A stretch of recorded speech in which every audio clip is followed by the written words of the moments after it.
Hello everyone, हमने पिछली classes में सेट्स थ्योरी के बारे में पढ़ा था और आज हम इस क्लास में सेट्स पे कुछ क्वेश्चंस करेंगे। तो चलिए स्टार्ट करते हैं। इस क्वेश्चन में हमें बताना है which of the following sets are finite और इनफाइनाइट्स। तो लेट्स स्टार्ट। हम वन बाय वन एक एक सेट कंसिडर करेंगे, फिर हम उन सेट्स को देखकर ये बताएंगे कौन से सेट्स फाइनाइट्स हैं और कौन से सेट्स इनफाइनाइट हैं। देखो, हमें पता है फाइनाइट सेट्स वो सेट्स होते हैं जिनके अंदर नंबर ऑफ एलिमेंट्स फाइनाइट होते हैं या फिर वो सेट एम्प्टी हो। तो दैट मीन्स फाइनाइट सेट्स वो होते हैं इधर वो एम्प्टी हो या फिर उनके अंदर फाइनाइट नंबर ऑफ एलिमेंट्स हो। अदरवाइज उन सेट्स को हम इनफाइनाइट सेट्स कहते हैं। तो चलिए हम फर्स्ट क्वेश्चन कंसिडर करते हैं। A is a set in which contains all those elements x such that x is an even prime number. So पहले हमें ये पता होना चाहिए कि what is a basic prime number. So prime number जो होते हैं आर नेचुरल नंबर्स होते हैं जिनके सिर्फ दो ही फैक्टर्स होते हैं। और हमें पता है नेचुरल नंबर्स जो होते हैं वो होते हैं 1, 2, 3 and so on. Prime numbers होते हैं जिनके सिर्फ दो ही फैक्टर्स होते हैं, या तो वो 1 से डिविजिबल हों या फिर वो अपने आप से डिविजिबल हों। दैट मीन्स उनके सिर्फ दो ही फैक्टर्स होते हैं।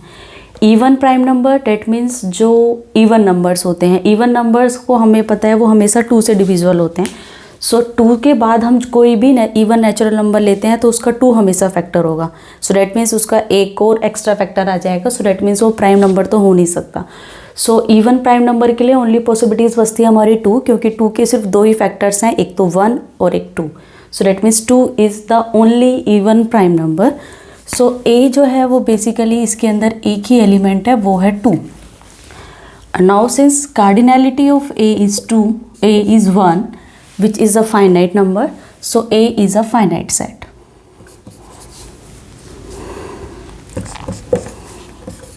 सो ए is a finite set.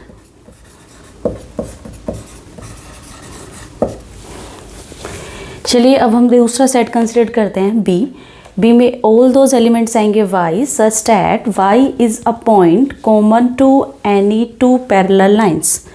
Parallel lines कौन सी होती हैं? जो कभी भी अपने आप को कभी भी एक दूसरे को इंटरसेक्ट नहीं करती। लाइक दिस, ये हमारी कोई भी 2 हमने पैरेलल लाइंस ड्रॉ कर दी। अब इनके बीच में कितने पॉइंट्स कॉमन है? एक भी नहीं, क्योंकि पैरेलल लाइंस का मतलब ये होता है कि वो कभी भी एक दूसरे को इंटरसेक्ट नहीं करेंगी, किसी भी पॉइंट पे वो एक दूसरे को काटेंगी नहीं। सो डेट मीन्स कोई भी पॉइंट ऐसा हो ही नहीं सकता जो दोनों लाइंस पर हो। So that means there is no any point which is common to any 2 parallel lines. So इसका मतलब बी एक एम्प्टी सेट है। एम्प्टी सेट कह सकते हैं या फिर उसको हम वॉइड सेट कह सकते हैं या फिर नल सेट कह सकते हैं। सो डेट मीन्स बी के अंदर एक भी एलिमेंट नहीं है, तो इसका मतलब बाय डेफिनेशन बी एक फाइनाइट सेट है।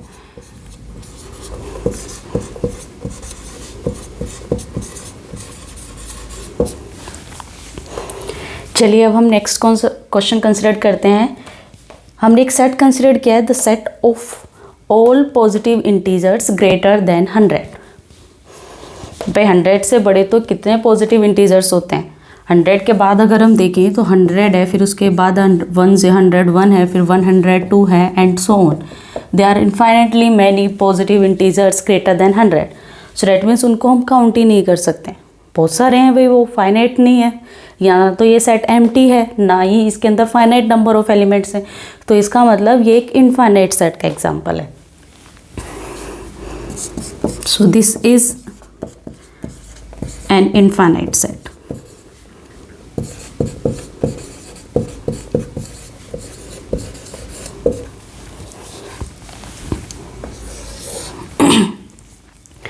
नेक्स्ट हम एक क्वेश्चन कंसिडर करते हैं, the set of circles passing through the origin. Origin क्या होता है? जहाँ पर एक्स एक्सिस और वाई एक्सिस एक दूसरे को कट करती हैं। ये हमारा प्लेन हो गया, यहाँ पे ये एक्स एक्सिस हो गई और ये वाई एक्सिस हो गई।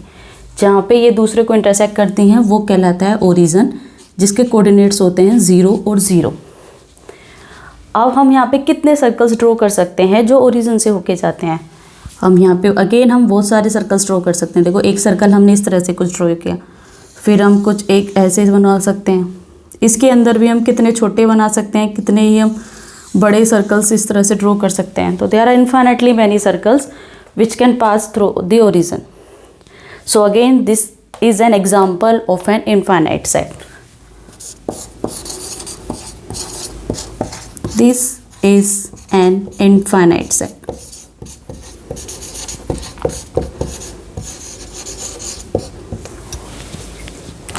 तो देखो हमने यहाँ पे कुछ ऐसे कुछ सेट्स कंसिडर किए थे जिनको हमने ये देखा था वो फाइनाइट हैं या फिर इनफाइनाइट हैं। नेक्स्ट हम एक सेकंड क्वेश्चन करेंगे जिसमें हम बताएंगे कौन सी स्टेटमेंट्स ट्रू हैं और कौन सी स्टेटमेंट फॉल्स हैं।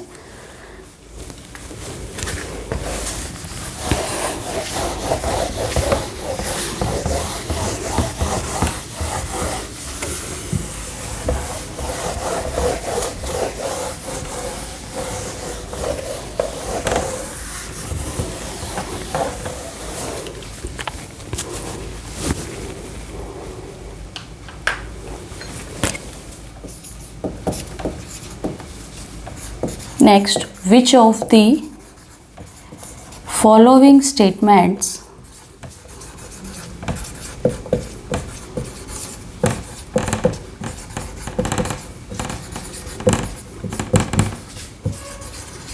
are true or false? चलिए तो हम पहली एक स्टेटमेंट कंसिडर करते हैं। नाउ हम दो सेट्स कंसिडर करते हैं। If A is a subset of B and B is a subset of C, then A is a subset of C. So क्या क्या कह सकते हैं आप ए और सी के रिलेशन के बारे में? हमें पता है ए जो है वो बी का सबसेट है, हमें ये भी पता है बी सी का सबसेट है, तो क्या ए सी का सबसेट होगा? ऑफ कोर्स, सिंस हमें पता है ए के जितने भी एलिमेंट्स हैं वो बी के अंदर आते हैं, और हमें ये भी पता है बी के जितने एलिमेंट्स हैं वो सी के अंदर आते हैं क्योंकि बी सी का सबसेट है। तो अगर इस रिलेशन में हम देखें तो ए के जितने भी एलिमेंट्स हैं वो सी के अंदर हैं, इसका मतलब ए जो है वो सी का सबसेट है। इसका मतलब this is a true statement.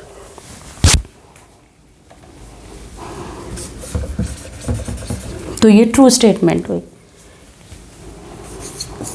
Next, if A is not a subset of B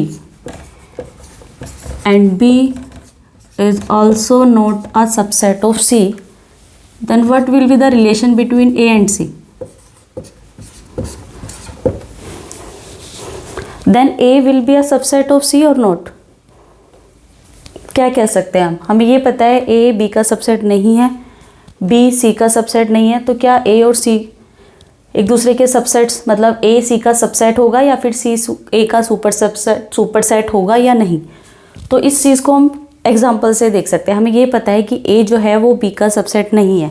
for example अगर हम कुछ इस तरह से कंडीशन देखें, A के अंदर हम 1 एलिमेंट ले लेते हैं, हमें पता है A जो है वो B का सबसेट नहीं है, तो इसका मतलब हमें B के अंदर 1 एलिमेंट नहीं लेना, अदरवाइज़ A जो है वो B का सबसेट बन जाना है। तो B को हम ले लेते हैं 2 और 3। नेक्स्ट, अब हमें पता है B जो है वो C का सबसेट नहीं है, सो डैट मीन्स B के जो एलिमेंट्स हैं वो C के अंदर कंटेन नहीं होना चाहिए, तो C को हमें कुछ डिफरेंट लेना पड़ेगा। तो लेट अस टेक C को हम कंसिडर कर लेते हैं। हमने 1 और 3 कंसिडर कर लिया। अब हम यहाँ से देखें, लेट अस टेक 4 और 3। अब हम यहाँ से देखें तो B के अंदर 2 और 3 एलिमेंट्स हैं, लेकिन C के अंदर 4 और 3 हैं, और B जो है वो C का भी सबसेट नहीं है। तो हमें स्टेटमेंट में दिया गया था क्या A C का सबसेट होगा? तो लेट अस चेक। A के अंदर एलिमेंट 1 है लेकिन C के अंदर 1 नहीं है, इसका मतलब यहाँ पे जो हमने एग्जाम्पल कंसिडर किया वहाँ से ये आता है कि A is not a subset of C। So that means हमें एक ऐसा एग्जाम्पल मिल गया जो इस स्टेटमेंट को सेटिस्फाई नहीं करता। सो डैट मीन्स ये जो स्टेटमेंट है वो ट्रू नहीं है। It may be true sometimes, it may be false sometime, so but हमें ये बताना है इट इज़ ट्रू और नॉट। सो ट्रू का मतलब होता है ये स्टेटमेंट अगर हमेशा ही ट्रू रहती है तो हम यहाँ पे ट्रू लिखते हैं, बट अगर हमें कोई एक ऐसा एग्जाम्पल मिल सकता है जो इसको सेटिस्फाई नहीं करता, so that means this is a false statement. So इसका आंसर होगा फॉल्स, और रीज़न में हम ये एग्जाम्पल कंसिडर कर सकते हैं। Next, if A intersection B is phi,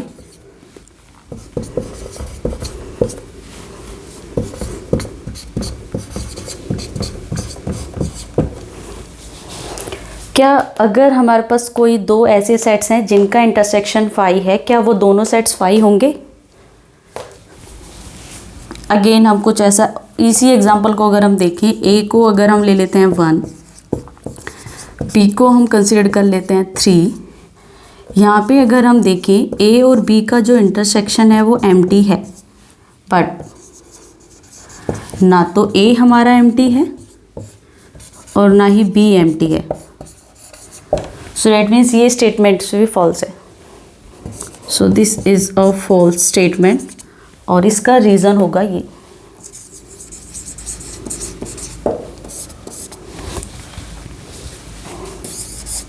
next,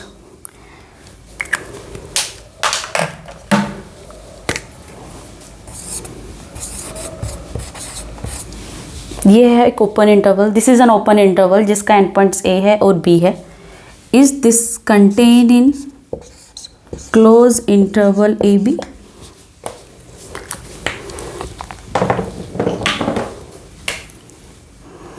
ये ओपन इंटरवल है, दैट मीन्स ये एक रियल लाइन है। रियल लाइन हमने कंसिडर करी, यहाँ पे कहीं ए होता है, यहाँ पे बी है। ओपन इंटरवल का मतलब होता है ये वाला एंड पॉइंट इसमें इंक्लूडेड नहीं है, ना ही बी इंक्लूडेड है, लेकिन ए और बी के बीच में जितने भी रियल नंबर हैं वो सभी के सभी इस सेट में आते हैं। इस क्लोज इंटरवल का मतलब है अगर ये रियल लाइन है जहाँ पे यहाँ पे ए है और यहाँ पे हमारा बी है, क्लोज्ड का मीन्स है हमारे पास ए पॉइंट उसमें इंक्लूडेड है, बी भी इंक्लूडेड है, और ए और बी के बीच में जितने रियल नंबर्स हैं वो भी इसमें इंक्लूडेड हैं। सो दैट मीन्स इसमें और इन दोनों सेट्स में यही डिफरेंस है कि इसमें ए और बी नहीं आते, एंड पॉइंट्स नहीं आते, बट इसमें एंड पॉइंट्स ए और बी आते हैं। सो दैट मीन्स ये ट्रू स्टेटमेंट है। इसमें जो जो रियल नंबर्स इसमें आएंगे वो सभी के सभी इसमें रियल नंबर आएंगे। इनफैक्ट इसमें दो रियल नंबर एक्स्ट्रा आते हैं, ए और B. So this is a true statement.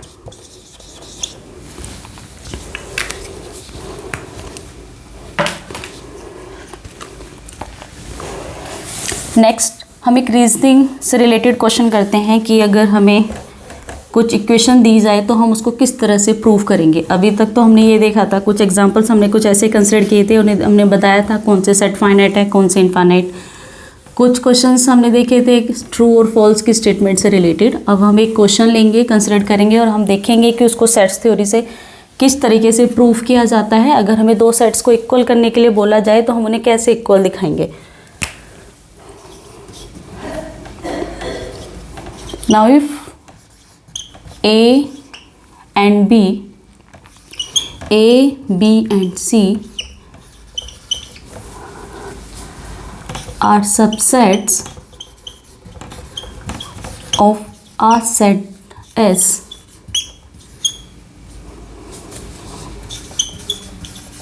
such that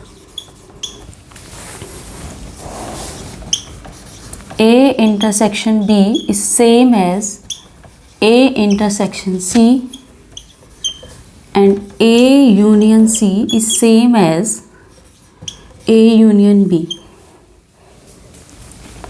then we have B is same as C. What we have to prove? We have given three subsets of S, A, B and C, such that intersection of A and B is same as intersection of A and C, and intersection of A and C, union of A and C is same as union of A and B, and we have to prove that B and C are equal.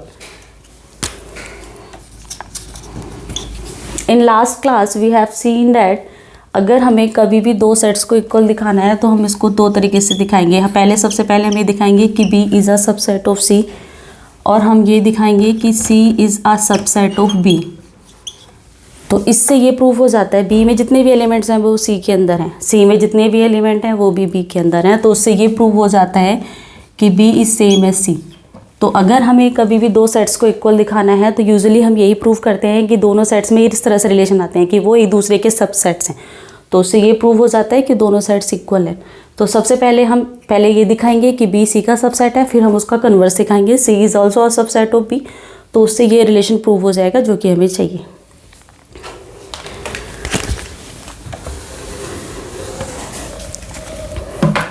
So let X be any element of B। So यहाँ पे हम दो cases consider करेंगे। First case, if X belongs to A।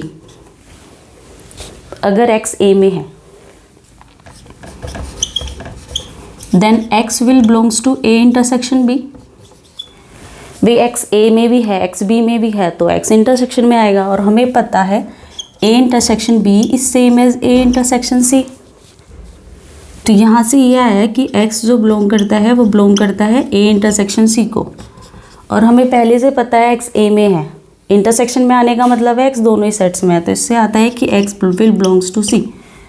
अब हमने x कोई भी element b में कंसिडर किया था और हमने ये प्रूफ कर दिया कि x c में है, so this will implies that b is a subset of c। अगर हम b का कोई भी एलिमेंट लेते हैं तो वो c का एलिमेंट आ गया, इसका मतलब b is a subset of c। भाई ऐसा भी हो सकता है x a का एलिमेंट ना हो, तो उस केस में क्या होगा, if x does not belongs to a then x will belongs to a union b। Union का मतलब है कि नहीं दो में से एक को वो बिलोंग करना चाहिए। x a में नहीं है बट x b में है, so that means x a union b में होगा, और हमें पता है a union b same as a union c। This will implies that x will belongs to a union c, but x is not an element of a, but वो union में है। Union में मीन्स या तो a में होगा या c में होगा या फिर दोनों में होगा, और हमें ये पता है x a में नहीं है, तो इसका मतलब x को c में होना पड़ेगा। So this will implies that x will belongs to c। That means अगर हमने x कोई भी एलिमेंट लिया था b में और हमने वो c में दिखा दिया, तो this will implies that b is a subset of c। सो हमने b में कोई भी एक एलिमेंट लिया तो उसको हमने दो केसेस में प्रूव किया, अगर वो a में है तो क्या होगा, a में नहीं है तो क्या होगा, और दोनों ही केसेस में हमने ये दिखाया कि b हमेशा c का सबसेट होगा। इन a similar way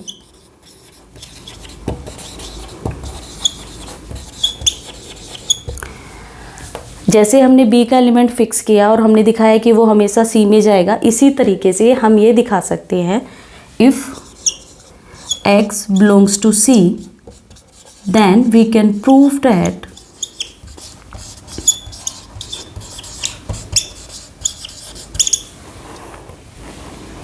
x belongs to b. That will implies that c is a subset of p. Hence we get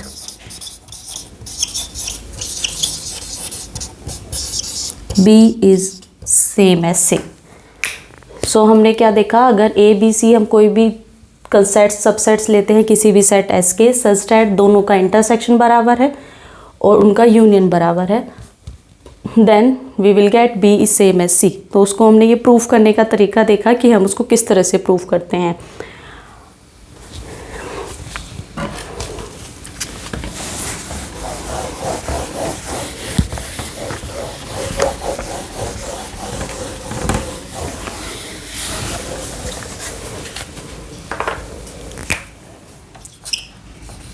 If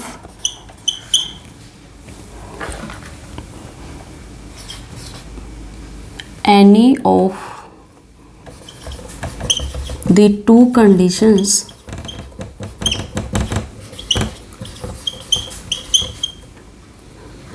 does not hold,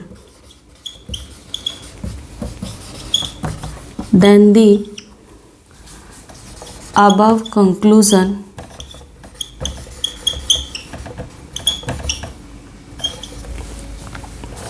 is not true।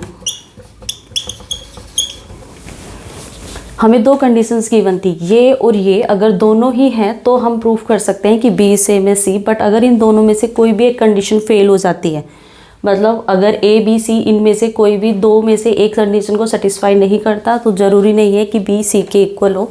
For example हम ये consider कर सकते हैं, let a is same as 1 2 3 हमने लिया, b is same as 1 2 4।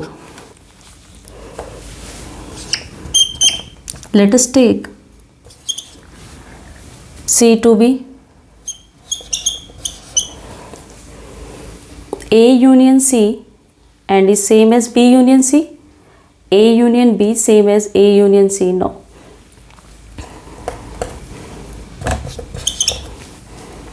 What is A intersection B? A intersection B is same as 1 and 2. And what is B intersection C? B intersection C भी यही है. और अगर हम A union B कंसिडर करें, A union B is 1, 2, 3 and 4, which is not equals to B union C, which is 1, 2, 4. ये condition तो hold करती है बट ये होल्ड नहीं करती. और हेयर हम यहाँ पे देख सकते हैं कि B और C इक्वल नहीं है. In a similar way, if we will consider A to be 1, 2, 3 and B is 2, 3, 4 and C will, what is A union B here? A union B is 1, 2, 3 and 4. से हम C को 1 consider कर लेते हैं तो B union C A union B which is same as B union C. What is A intersection B? A intersection B is 2 and 3. And what is B intersection C? Which is not equals to B intersection C, which is 5. और यहाँ पे भी हम check कर सकते हैं कि B और C इक्वल नहीं है. सो डैट मीन्स B और C जब इक्वल होंगे जब दोनों कंडीशंस एक साथ ट्रू होंगी. सो डैट मीन्स उनका इंटरसेक्शन और यूनियन बराबर होना चाहिए. सो आज की क्लास को हम यहीं ख़त्म करते हैं और नेक्स्ट क्लास में हम नया टॉपिक स्टार्ट करेंगे, रिलेशन. Thank you.